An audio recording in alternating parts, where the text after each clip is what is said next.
Hello दोस्तों, मैं आपके लिए आज लेके आई हूँ हिंदी का एक और मोस्ट इम्पोर्टेंट क्वेश्चन जिसकी आपने डिमांड भी की है और ये मोस्ट इम्पोर्टेंट क्वेश्चन भी है। वन बाय वन मैं आपको सभी इम्पोर्टेंट क्वेश्चन करा रही हूँ। ये ऑप्शनल तो जरूर आएंगे ही आएंगे और कंफर्म है कि इस चीज के लिए आप इन चीज को बिल्कुल मेनली क्वेश्चन की तरह, इम्पोर्टेंट क्वेश्चन की तरह इसको तैयार कीजिएगा। अब जैसे कि हिंदी साहित्य उसके आदिकाल से लेकर उसके जो अनंत काल तक, आधुनिक काल तक, हर क्वेश्चन से रिलेटेड मैंने आपके लिए यहाँ पे मोस्ट इम्पोर्टेंट जो कंटेंट है वो डाला है।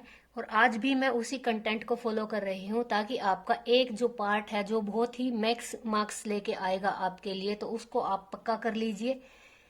आपको मैं सिर्फ इम्पोर्टेंट सेंटेंसेस बताऊंगी और वो इतने इजी तरीके से समझा दूंगी कि आप उससे रिलेटेड 2 या 3 सेंटेंसेस उसको ऐसे टाइप क्वेश्चन लिखने के हिसाब से खुद उसको प्रिपेयर कर लोगे।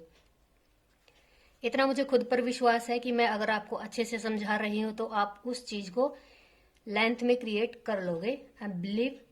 Okay, today we are going to understand about the Hindi chapter Adikal and the content of this chapter is Adikal का नामकरण। ओके, अब नामकरण की समस्या से मैं आपको समझा देती हूँ कि जैसे ही हिंदी के आदिकाल से लेकर आधुनिक काल तक इसके नामकरण का जो विषय है मतभेद भरा रहा है। आप ये चीजें लिख सकते हैं कि जैसा कि आप जानते हैं कि हिंदी साहित्य का नामकरण मतभेद पूर्ण रहा है।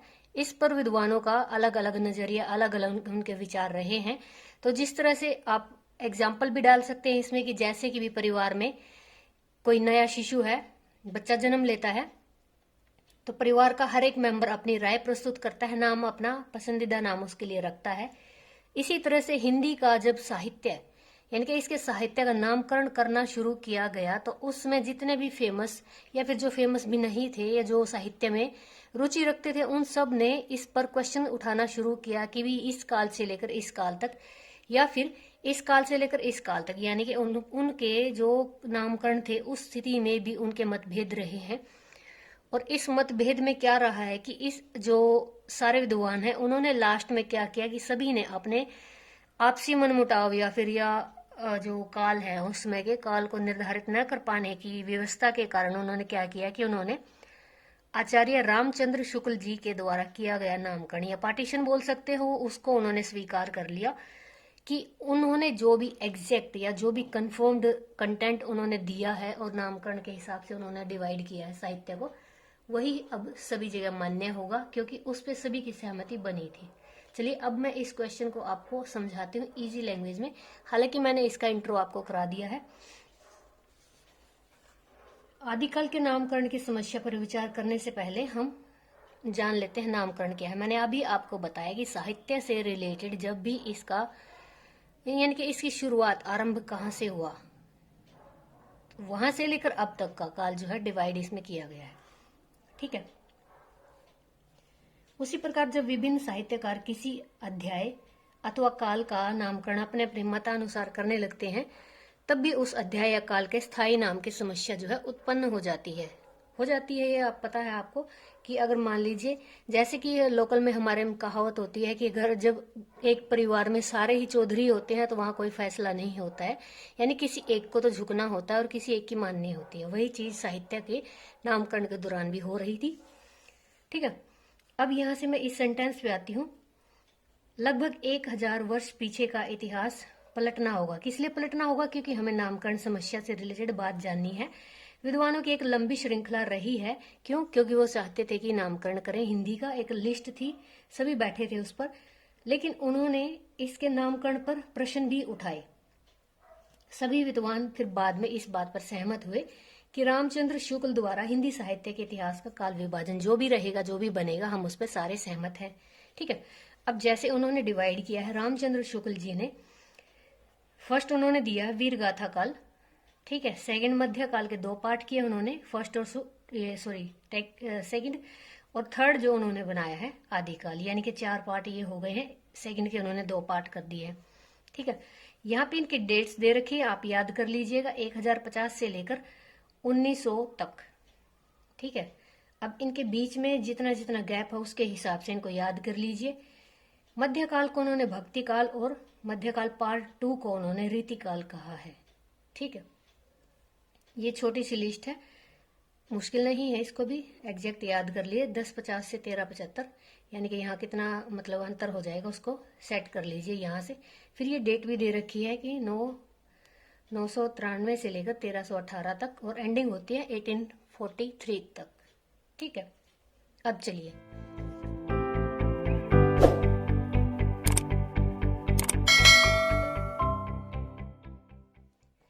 There is only one thing, यानी यहाँ पे एक ही चीज ध्यान देने लायक है कि जब भी साहित्य का नामकरण हो रहा था तो वहां पर इसको दो तरीके से किया गया। यानी कि पहला था इसमें जो प्रवृत्तियां थी, साहित्य की प्रवृत्तियां, जैसे कि मैंने आपको पहले क्वेश्चन में भी कराया था, सामाजिक प्रवृत्तियां थी, वो धार्मिक प्रवृत्तियां, राजनीतिक प्रवृत्तियां थी, उस हिसाब से। दूसरा है किसी विशिष्ट व्यक्ति के कृतित्व के आधार पर, यानी कि जो अगर किसी विशिष्ट व्यक्ति ने कुछ लिखा है, कुछ लिख के रखा है स्टार्टिंग में और वो उपलब्ध है, उसके हिसाब से दो तरह से नामकरण हो रहा है। तो अब इसके हिंदी साहित्य के आदिकाल का जो नामकरण था, सबसे शुरुआत में किसने शुरू किया था, यानी कि लेखन कला से अगर संबंधित अगर कुछ यहाँ पे प्राप्त हुआ है तो किसके द्वारा प्राप्त हुआ है? सर्वप्रथम मिश्र बंधुओं द्वारा 4 भागों में प्रकाशित यानी छापी गई हिंदी साहित्य के इतिहास मिश्र बंधु विनोद, जिसके 3 भाग मिश्र बंधुओं ने छापा 4 भागों में। किसको?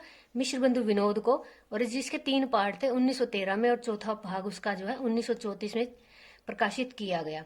उन्होंने इस काल को प्रारंभिक काल का नाम दिया है, लेकिन कुछ बदलाव के साथ साथ यह नाम जो है आदिकाल के रूप में प्रकट हुआ, लेकिन फिर भी इसका खंडन करने वाले बहुत सारे ऐसे विद्वान थे।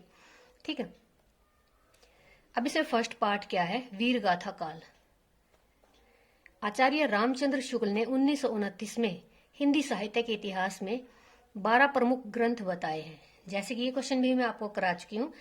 विजयपाल रासो, हमीर रासो, ये आप याद कर लीजिएगा इनके नाम। देखिए मैं आपको ये एक ट्रिक और बताती हूँ, अगर आप ऐसे करके लिखोगे 2, 3, 4 ऐसे करके लिखोगे तो कंटेंट आपके पूरे 12 नहीं दिखेंगे। ठीक है, क्योंकि काउंटिंग ही नहीं जाएगी आपकी, अगर आपको नहीं याद है तो। अगर आपको 12 भी दिखाने हैं और आपको काउंटिंग भी नहीं गिनानी है तो आप क्या करेंगे, जैसे इसमें लिखा हुआ है ना कोमा के हिसाब से, कोमा लगा लगा के सबको लिखा गया है। इसमें अगर 1-2 कम भी हो जाता है तो कुछ फर्क नहीं पड़ता। फिर है, इन ग्रंथों में वीरता की प्रमुख प्रवृत्ति रही है। सारे ही वीरता से रिलेटेड रहे हैं, लेकिन फिर भी इसके अनुसार इसका नाम वीर गाथा काल रखना मान्य नहीं था। ठीक है, अब इन 12 ग्रंथों में आरंभ के 4 अपभ्रंश साहित्य से संबंधित हैं। अपभ्रंश भाषा थी उस टाइम की, या बोली। बीसल देव रासो, कुमान रासो और 15वीं शताब्दी के बाद की रचनाएं साबित हुई। जयचंद और प्रकाश, जयमेघ, जस, चंद्रिका, ऐसे कुछ ग्रंथ हैं जो आज तक भी उपलब्ध नहीं है। यानी अब ये इनके बात बताई जा रही है कि कौन चीज उपलब्ध है, कोई मान्य है या नहीं है, इस तरह से, या किसकी डेट फिक्स नहीं थी। पृथ्वीराज और परमाल रासो, ये 2 ऐसे ग्रंथ हैं जो अभी भी संदेहास्पद है कि किसी के द्वारा लिखे गए हैं या कब लिखे गए थे, इसमें डाउट है। खुसरो की पहेलियों में हिंदी का प्रारंभिक स्वरूप तो दिखाई देता है, लेकिन उसमें वीर गाथा संबंधी कोई प्रवृत्ति नहीं है खुसरो की पहेलियों में। ठीक है, वीर गाथा से संबंधित कोई बात नहीं है। अब बात आती है विद्यापति पदावली। इनकी रचना रामचंद्र शुक्ल ने 1460 स्वीकार किया है, यानी कि सन 1460 स्वीकार किया। किसको? विद्यापति पदावली को। ठीक है, अब इसमें मेन बात भी ये है कि वीरता की प्रवृत्ति तो थी, लेकिन इसके अकॉर्डिंग वीर गाथा काल इसको नाम देना उचित नहीं माना गया। ठीक है, अब वीर गाथा काल के इसमें 2 पार्ट किए गए हैं, सिद्ध सामंत काल और चारण काल। सिद्ध सामंत काल, अब यानी कि आप इससे याद कर सकते हो, वीर गाथा काल तो सिद्ध हो गई कि बीच में थी, लेकिन इसके नाम पर इसका नामकरण करना उचित नहीं है। दूसरा है अब सिद्ध सामंत काल। इसको महापंडित राहुल सांकृत्यायन ने इसका नाम सिद्ध सामंत काल रखा है, क्योंकि इस टाइम क्या थे, सिद्ध और नाथों की महिमा ज्यादा या महत्व ज्यादा प्रेजेंस देखी गई है। लेकिन इस नाम को स्वीकार करने के साथ साथ कुछ ऐसी प्रवृत्तियों का बोध नहीं होता, जैसे कि संदेह रासक विद्यावती पदावली, पौमचर्य और खुसरो के साहित्य को नजरअंदाज नहीं किया जा सकता। ठीक है, इस नामकरण में भी विद्वानों को, यानी कि सिद्ध सामंत काल, ये भी उनको नहीं जचा। फिर आता है चारण काल। चारण काल किया है श्री राम कुमार वर्मा ने। 1000 से 1375 तक। इस काल को चारण काल कहा गया है, लेकिन यह भी असंगत माना गया है, बहुत ही सीमित है। जैसे उस काल में राजाओं के दरबार में रहने वाले कवियों ने ही साहित्य लिखा, बाकी किसी ने नहीं लिखा। चारण काल का मतलब क्या है कि राजा के दरबार में जो कवि रहते थे सिर्फ वही साहित्य लिखते थे, इससे अलावा कोई किसी ने साहित्य लिखा ही नहीं। ठीक है। अब चारण प्रवृत्ति आंशिक रूप से भले ही विद्यमान रही हो, लेकिन इसकी प्रमुखता नहीं रही उस टाइम, जिसके आधार पर इसका नाम चारण काल रखा जाए। ठीक है, ये भी कैंसिल कर दिया गया, यानी कि जितने भी जो आ रहे हैं उनकी विशेषताएं या उनकी उपस्थिति या फिर उनका उपस्थित न होना, सारी बातें आने के बाद भी उनको संदेहास्पद माना जा रहा है। ठीक है। फोर्थ पार्ट है इसका, बीज वपन काल। आचार्य महावीर प्रसाद द्विवेदी। महावीर प्रसाद द्विवेदी ने इस काल को बीज वपन काल क्यों कहा है? क्योंकि उन्होंने इसको माना ही किसी बीज का बोना है। यानी बीज का बोने से मतलब क्या है कि उन्होंने माना है कि हिंदी साहित्य का बीज इसी काल में बोया गया था, लेकिन ऐसा नहीं है, क्योंकि इस काल में पूर्ववर्ती साहित्य की प्राय सभी काव्य रूढ़ियों और परंपराओं का सफलतापूर्वक निर्वाह हुआ है। किसका हुआ है? क्योंकि इससे पहले भी काव्य रूढ़ियों और परंपराओं का जो निर्वाह है वो देखा गया है। इसके अलावा गणपति चंद्रगुप्त ने इसे प्रारंभिक काल और डॉक्टर हरीशचंद्र वर्मा ने इसे दो भाषाओं या साहित्य के मिलने का संक्रमण काल कहा है। सिर्फ आप मेन सेंटेंसेस कीजिएगा, बीच में आप एक दो अपने आप से ऐड कर सकते हैं। इसे संक्रमण काल कहना भी उचित नहीं है, क्योंकि प्रारंभिक काल तो आदिकाल के समीप ही है और हमें केवल हिंदी साहित्य का ही अध्ययन करना है, तो संक्रमण काल भी इसको कहना उचित नहीं है। अब बात आती है आदिकाल की।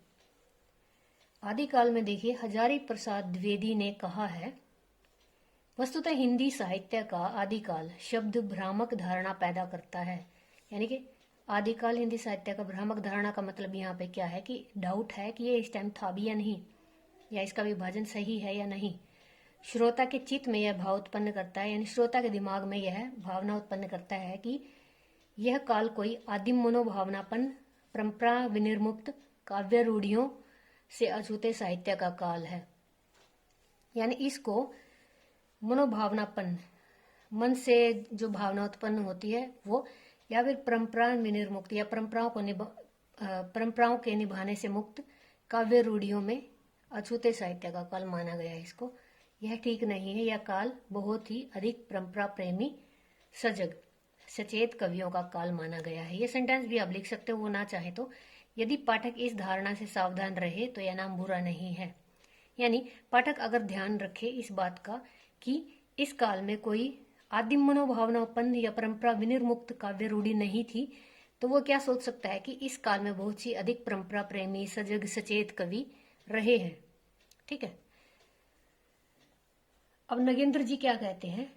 डॉक्टर नगेंद्र कहते हैं कि वास्तव में आदि ही ऐसा नाम है जो किसी न किसी रूप में सभी साहित्यकारों ने स्वीकारा है। हाँ ठीक है, ये बात मानी है उन्होंने, जिससे हिंदी साहित्य के इतिहास की भाषा, भाव, विचार, शिल्प, शैली और विषयों की सहज अनुभूति प्राप्य है। यानी कि प्राप्त है इसको, किसको? आदिकाल को, हिंदी साहित्य के आदिकाल को। अब यहाँ पे लास्ट में आ जाता है कंक्लूजन, यानी कि निष्कर्ष जरूर लिखें।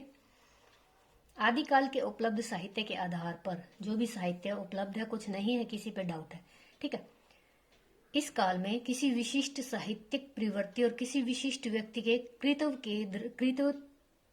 के दृश्य नहीं हुआ। यानी कि किसी के द्वारा किया गया कोई कार्य नहीं है, किसी के द्वारा छपी लिखी कोई किताब वगैरह नहीं मिली है, साहित्य कंटेंट नहीं मिले हैं, इसलिए इसको आदिकाल नाम देना ही उपयुक्त है। आदिकाल ही माना जाएगा, क्योंकि वहां साहित्य का सिर्फ काम शुरू हुआ था, कोई लिखित काम नहीं मिला है। ठीक है, और उसको आदिकाल ही तो बोलते हैं।